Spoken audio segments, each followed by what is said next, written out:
You know, I'm at that water. age now where alcohol just doesn't do it for me. So energy drinks are the only thing that gets me through my life. Oh.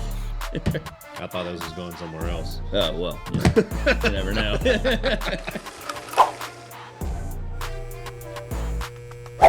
What's going on, guys? Welcome back to Mud Tire Tech Talk. Today, I am hanging out in the shop here with Jonathan. Now, Jonathan is the owner of Anvil Jeep Enthusiasts on the Facebook group on Facebook.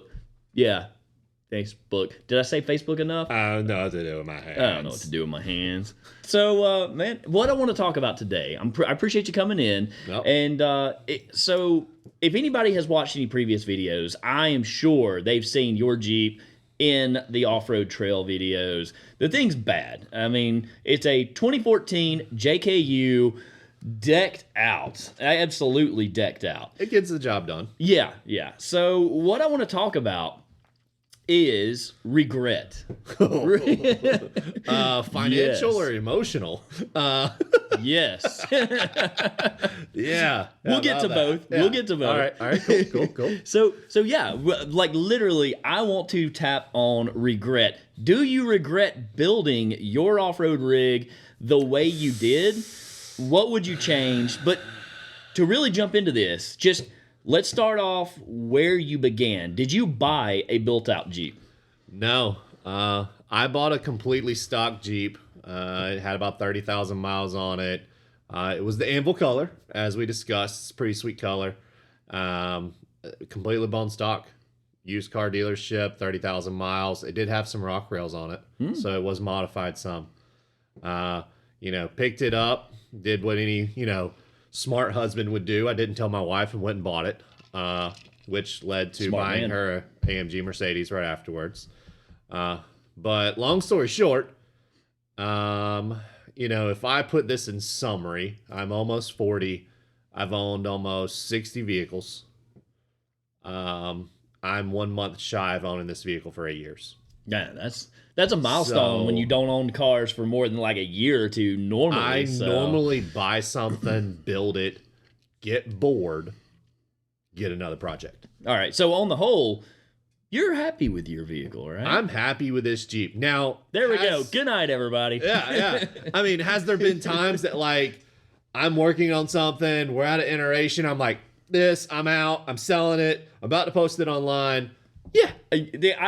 I've had to talk you down from a ledge where you're either setting this thing on fire with gasoline or posting it on Facebook. I've had to call you to tell you to setting take it down on the ad. fire and live streaming it on Facebook. I have literally gone and sat down at my computer one night, and I'm sitting there and I'm like, why do I see an ad for his Jeep for sale? Oh, God, what broke? Yep. I mean, if you use your Jeep, other than, taking it to the mall, it's going to break. Oh, it's going to break. If you go and test the limitations, both of your personal skill, your install ability if you're a DIYer, or just whatever you can do, exploring the world, you're going to break stuff. And then, there's that whole concept of buy once, cry once, or cry a lot. Yeah. So, but all right. So, because these people don't know, you did not buy once, cry once, right? I mean, you've had multiple levels of progression. Looking back over the 8 years, essentially bought the Jeep, did what everybody else does. As soon as they get like, I want some better wheels and tires, and I want to lift it a little bit because, I literally had the comment from my wife, which, it's like, ooh, baby Jeep. Because that's what it looks like. If you've looked at a Jeep, it's like, it's okay. But a couple inch lift and some 35s and some aftermarket wheels, and you're like, that's respectable. With a stock Jeep, there's two options you could be. You could either be heading to the trail or delivering the mail. Yeah, exactly. So, got it, put a 2.5 inch lift, picked up some 37s, mainly because I got a good deal on Facebook Marketplace. Essentially after that, about a couple weeks, almost a month in, I'm like, let's go to Moab, Then I quickly realized. So you got a 2.5 inch. You got a 2.5 inch lift, and your first thought is, "Yo, let's go to Moab." Yeah, because I was watching a video, kind of like this one. Squirreling through YouTube and, Instagram, all the other social media stuff, and you're like, oh, it's gorgeous. Dude on the Samurai did it. Why can't I? And, in my head, I'm like, hey, babe, talk my wife into it. It's beautiful. Like, if you look at the pictures, the mountain ranges, everything else, we love to camp. We love to be outdoors. So we were like, hey, let's just go. Fun fact, if you're driving from Texas and you go up and there's a place called Lake Meredith up around Amarillo, we drive up there, we're camping, and in the middle of the night, we hear a siren. And then all of a sudden, hail starts coming through our tent. I'm not exaggerating. Through our tent. Holy crap. This is on the way to Moab. We get all of our belongings. It's raining so hard that our air mattress is now floating inside the tent. And we packed all the rest of the stuff, jumped to the Jeep, drove off, and left a tent and an air mattress and everything else in the middle of the campsite. Find out the next morning after we checked into the hotel and all that other fun stuff that a tornado actually went through that campground about 35 minutes after we left. Went back, cleaned up our mess. Obviously, our tent and all that other stuff was, in the middle of the park. But on the way up there was definitely a fun adventure, needless to say. So Lake Meredith, is that north of Amarillo? Yeah, so, yeah. Man, North of Amarillo. We were close to that not too long ago. Yeah, exactly. Wow. We've been to Amarillo since then. Okay. It's a fun place to wheel. Yeah. We've that was a good time. kind of been all over the country. We've been lately. everywhere, man. Yeah. But we've been everywhere through multiple iterations, and I think that's what I really want to get at the most. That's what I want to get at the most is, you after that 2.5-inch lift, you went even bigger, like everybody else. You've had multiple progressions. You spent a crap ton of money, right? No. No. Not much money was spent at all. It was pennies on the dollar. So, I mean, like everybody else, like, hey, 37s at 20-inch wheels. Yeah. I quickly realized I do not need these huge 20-inch wheels, but I still want 37-inch tires. So then it's like, okay, well, we'll buy new tires. I'm buying new wheels. So I went to 37s and beadlocks. And then, because I already had 37s, I'm not going down. Yeah. And then I needed more suspension travel. And I realized, okay, well, I need longer shocks. And then you need better springs. And then I'm limited to the short arms. Where do you go? And you can probably see the spiral out of control. Oh, yeah. That I can probably describe everybody that's been through that's on the Jeep or any off-roading vehicle. Yeah. So, if I look back at it, I would have probably put like around a 3-inch lift in 35s. And I would have wheeled it for a couple years and found my personal limitations and skipped that like mid-arm 4.5-inch lift, replacing drive shafts, like all that stuff that I did in the middle. Oh yeah. That was probably, Caroline, if you're watching, I am sorry, another 8 to 10 grand. 10 easy. That was spent in that mid stage that we had good times wheeling. Oh yeah. I mean, I pushed great. Dana 44s to their limit, but instead, just that seat time's important. And went straight to a 1-ton build. He didn't just push Dana 44s to the limit. He pushed them past the limit in the middle of the night just to try to get home. So yeah, I mean, 10 Factory, if you're watching, y'all are amazing. You buy their chrome moly axle shafts and they replace them. Like, there's no questions asked. There's a warranty. It got to the point to where I could call and the guy on the other end would go, "What's up, Jonathan?" And same address. Yup. All right. Do you want me to send 2? Probably. Like, I was breaking half shafts on 38s at that time, but we were hitting buggy trails. Yeah, we were definitely exceeding. I mean, I hate to say it, but yeah, we were pretty much exceeding what we probably should be doing with those Dana 44s on some of these places. I mean, it was Dana 44s, trussed and gusseted. I put ball joint deletes, chromoly shafts. There was nothing left that could have been done to those axles. Those stock axles were built as much as could be built. Yeah, I mean, the only thing some people would say, hey, go RCVs in the front, instead of having the standard U-joint. Or portals. I've seen portal axles yeah. now. That's what you should have done. Yeah, but pockets couldn't handle that. But there's like a checking and a savings. Oh, and yeah. Yeah, no. But it was to its limits. Yeah. And if I really thought about it, went back, I would suggest anybody else do around a 3-inch lift, do some like 35s and some bead locks, because bead locks are a huge difference, and wheel your Jeep for a couple years. If you're like, okay, I'm in it, I enjoy this, you know, you probably got a buddy that's got a really badass rig and you're like, I want to go where he's going, then yeah, y'all have seen his Jeep. You're better off, in my opinion, just buy once, cry once. But do not go straight to 1 tons. And the reason I say that is, I mean, granted, you could. I mean, if you're a baller and you got a paycheck like that. But I really appreciated the seat time in between.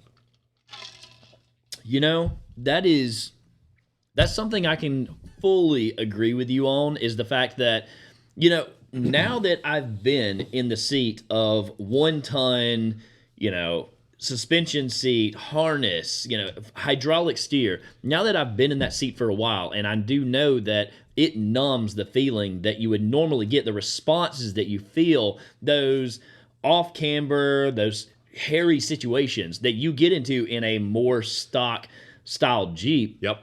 I feel like that if you just jump into that, I completely understand where people are coming from, that you miss out on so much, one, fun, two, just the learning curve, and you're throwing yourself out and you are missing out on the true experience if you just go straight to 1 tons. It's a couple different things. It's knowing your rig.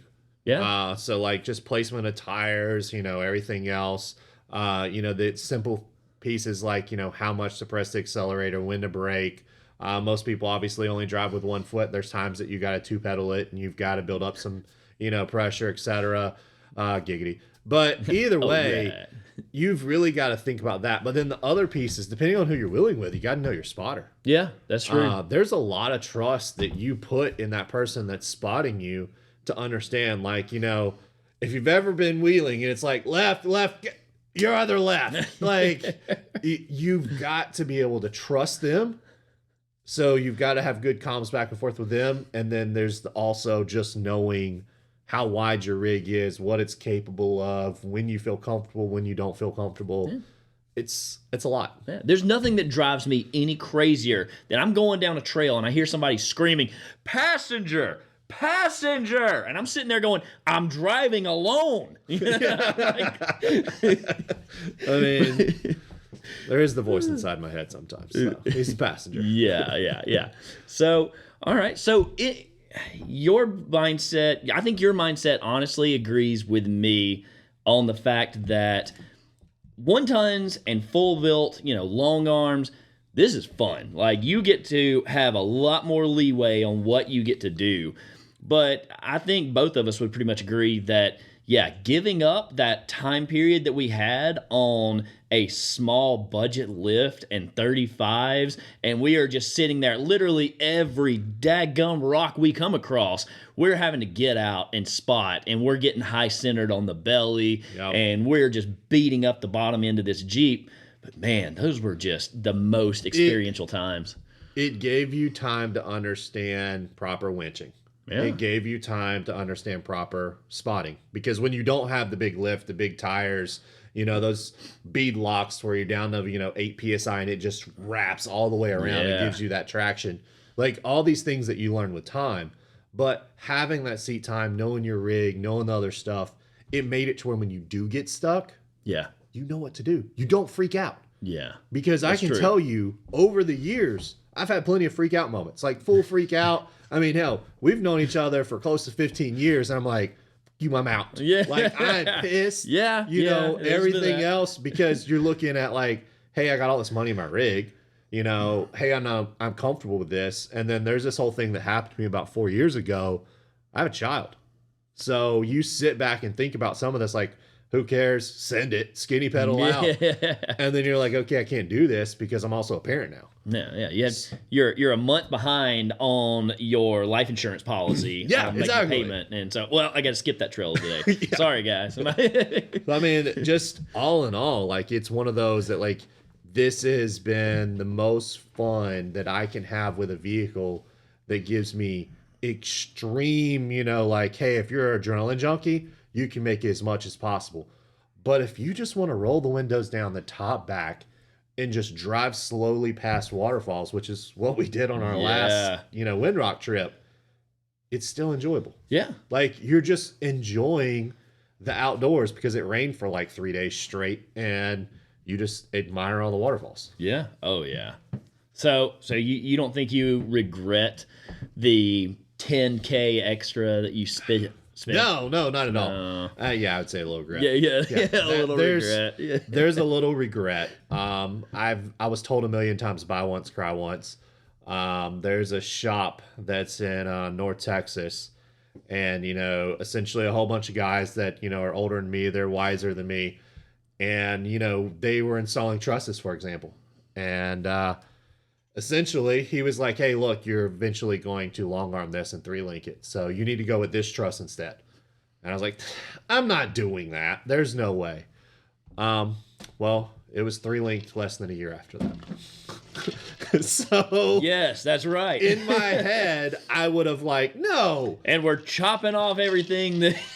So yes, I would probably say, once again, wheel the snot out of some 35s and a 3-inch lift or so. I couldn't agree more. Go find some buddies that wheel a lot, and then get their feedback, because it's going to be cheaper in the long run, and you're probably going to have more fun if you go that route. Oh yeah, I totally agree with that.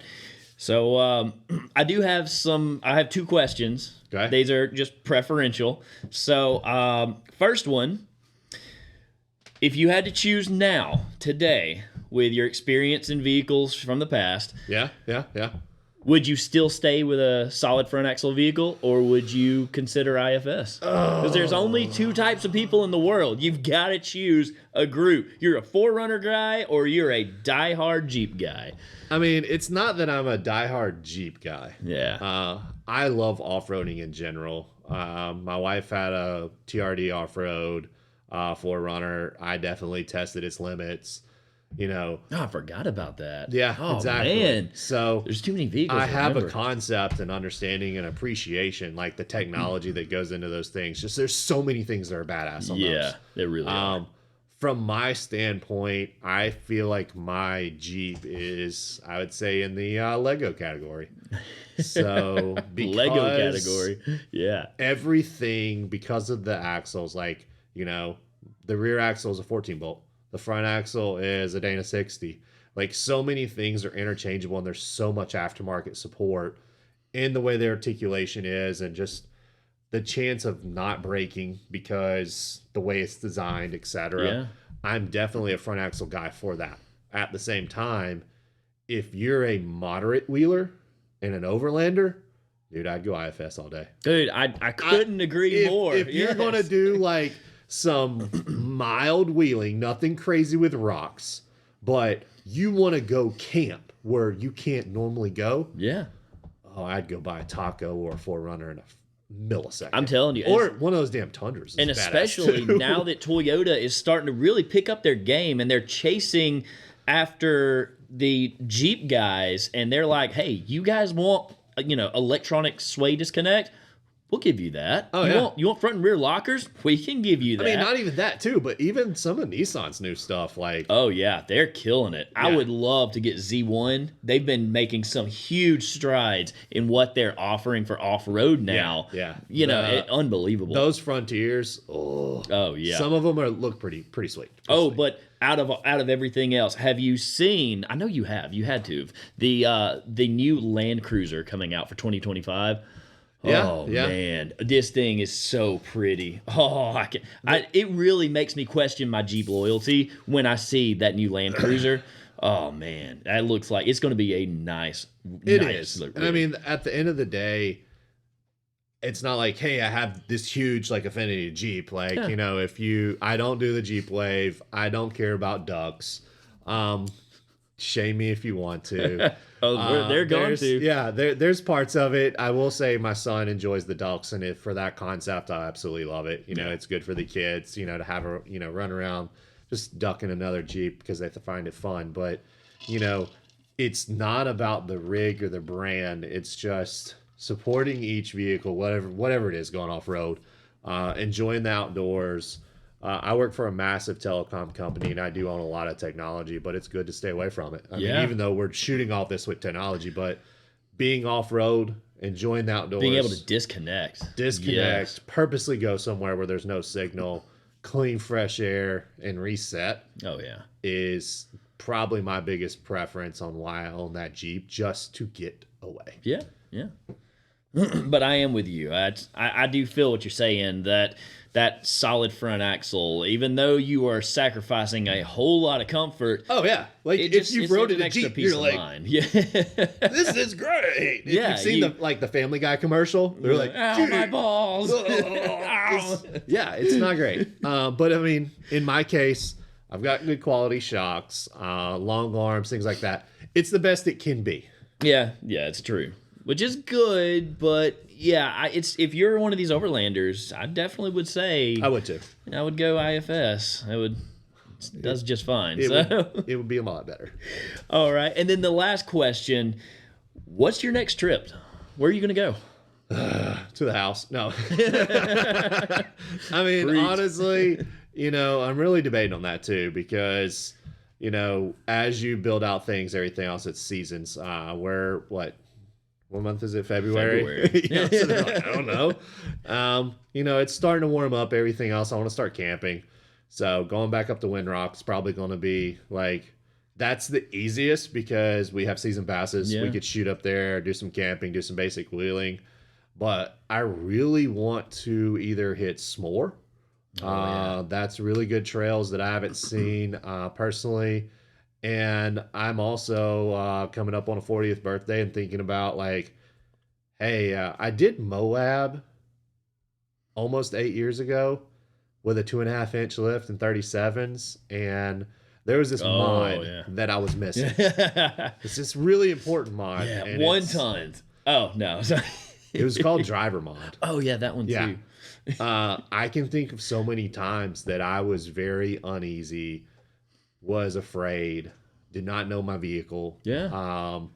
And I don't think I fully got what I could get out of that trip then as I could now. It would be really cool, the fact that you were able to go there, I mean, just fresh out of the gate, right after buying a Jeep. You got to experience that. Now you can go back with the full reverse, the 180 of what you had before, and go out there with a 1-ton, long-armed, fully built-out JKU and re-experience the exact same thing. Yeah. Few people get to do that in their life. I've still got all the pictures and a lot of the video that we had then, and I want to go back, re-hit a lot of the trails, and then another trail that I really want to hit is just Rubicon in California. Yeah. Like, that's who does it if you own a Jeep? That's everybody's goal, man. And like your Jeep's a Rubicon, you have to say, hey, I went and did Rubicon. Yeah.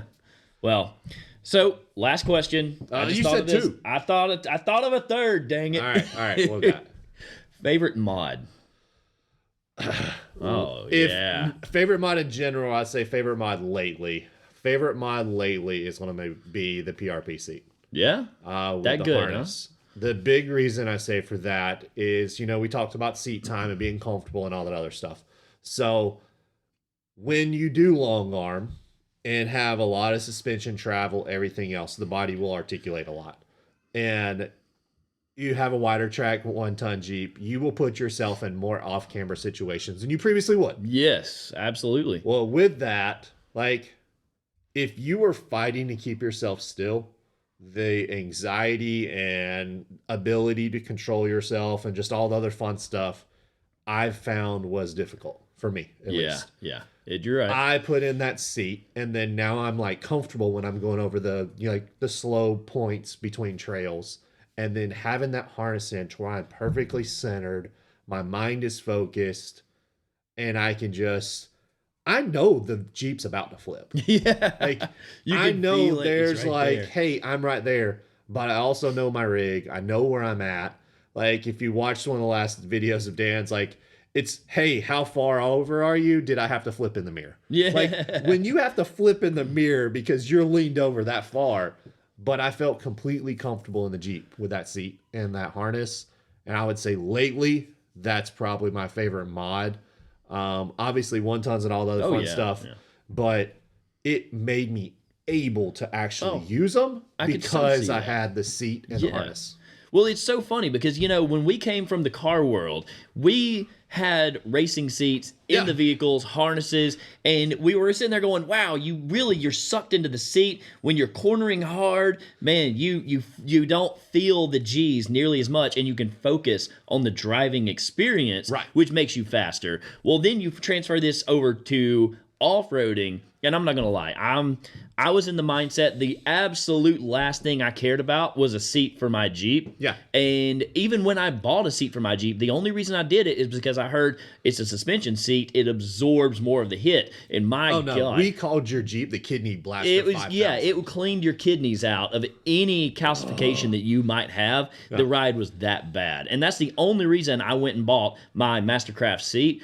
And it did an amazing job of smoothing out the ride, but man, the ability to go from hanging on the steering wheel for the death grip, hoping that you don't roll, to now you're completely leaned over. You don't realize how far over you really are, and you just wheel right out of it because you don't feel the gravity dragging you out of that seat, so you can think more clearly about the situation you're actually in. Oh yeah, So it made a massive difference. I mean, I have like a roll cage in mine. And I'm reaching up, holding on to the top piece, or I'm trying to grab the crap handle. yeah, don't grab your roll cage. I'm doing all of that to try to stabilize, and then I'm barely able to concentrate on driving. A harness is another safety point because you don't grab your cage then. Yep. Man, well, I appreciate you hanging out and doing this with me. The expectation is that I'm most likely going to be having him on a lot more. He stays really busy. He's got a lot going on, but I really want to have you on a lot more in the future. There's so much we've done in the past, so many things that few people get to experience that I would love to hash out and talk with you. So yeah, let's definitely do it. I mean, there's a lot of modifications. There's a lot of money well spent. There's a lot of money that, if you've seen those like gifts where you're just like, hey, I'm throwing it out. I've done that. Yes. And, you can look at it as time well spent, money well wasted, whatever the case may be. But if we can help somebody else out along the way, because I wish there were some people that would have given me this advice when I was going through it. Oh, yeah, they did, and I didn't listen. Yeah, I was about to say, I wish I had listened to the people who gave me the advice as I was going through it. That's what I wish. That's where, you have to go, all right, I should have listened and, buy once, cry once. Yeah, it's true.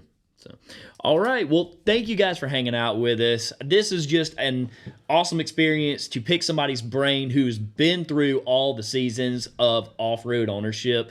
And so if you like this, drop a note down in the comment. Let me know what you'd like to see next. Or if you have more questions for him, I'll relay them along. In the future, I plan to be having you on for a full breakdown and shakedown of your Jeep because I'm sure everybody would love to know all the build, all the specs of your build. Yeah, so absolutely.